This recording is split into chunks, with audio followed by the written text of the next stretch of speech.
Hi guys! Welcome back sa YouTube channel ko. So for today, meron tayong math problem coming from the recent electrical engineering boards, April 2024. This is under calculus, which is under ng related rates. Pero before that, shoutout muna sa isa sa mga solid na mentors sa electrical engineering na online, si Engineer Cliborn. And more power sa Lodi Cakes Engineer, and I hope you all the best. Kita-kits na lang if ever. And God bless you always. So, ang problem is, a cone-shaped icicle is dripping from the roof. The radius of the icicle is decreasing at a rate of 0.2 centimeters per hour, while the length is increasing at a rate of 0.8 centimeters per hour. So, the length is most likely the height.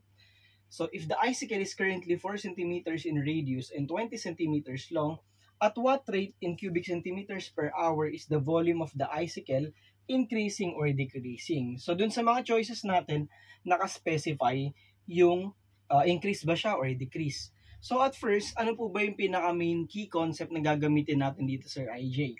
So, notice that the shape of the icicle is a cone, and we are asked to find the rate at which the volume is either increasing or decreasing. So, let us recall that the volume of a cone is given by the formula 1/3 pi r squared h. Okay? So kung mapapansin natin dun sa mismong problem natin mga Lodi Cakes, ang nagbabago yung both radius and the height with respect to time.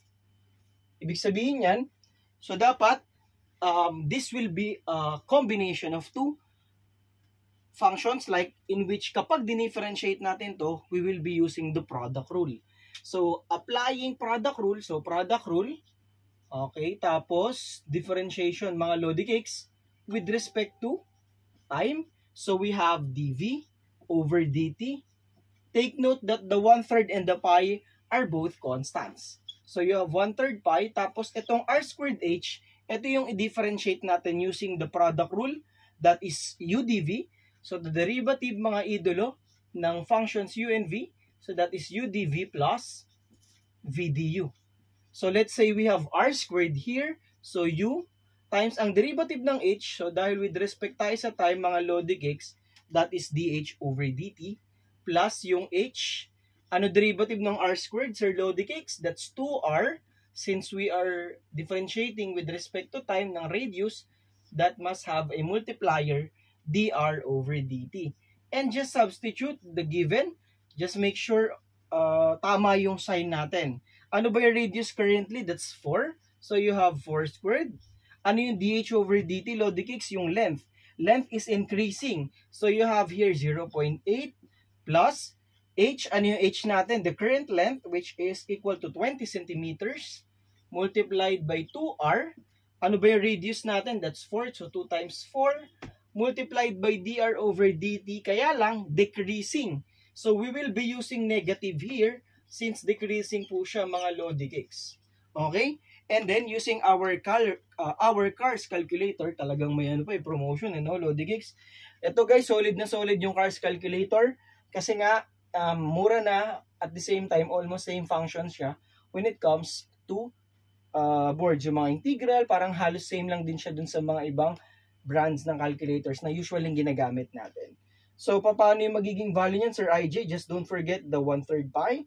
So, you have 1/3 pi, mga Lodi Cakes, multiplied by 4 squared times 0.8 plus 20 times 2 times 4. Guys, this is 2 times 4 Baka malito po kayo. Baka isipin nyo 2.4 yan. So, that's negative 0.2. And then, solving for the value, that's negative 32 pi over 5. Or that is approximately negative 20.11 cubic cm per hour. Kaya lang dahil negative to mga idolo, so dapat that is decreasing. So the final answer here must be decreasing at approximately 20 cubic centimeters per hour. That's why the answer to this current board problem is letter A. So if ever guys may questions kayo or clarifications, wag po kayo mahiya mag-comment sa comment section. And maraming salamat sa mga Lodi Cakes natin na patuloy na sumusuport sa channel natin, sa Facebook, sa TikTok, And sa lahat ng platforms na meron si Sir IJ. And mga Lodi Geeks, next week pala may paraffle tayo ng Cars Calculator. So most likely, the duration of the raffle will be 3 to 4 days. So invite your friends para rin makasali. Just wait for the mechanics next week. And thank you so much everyone. Have a great day. Bye-bye and God bless.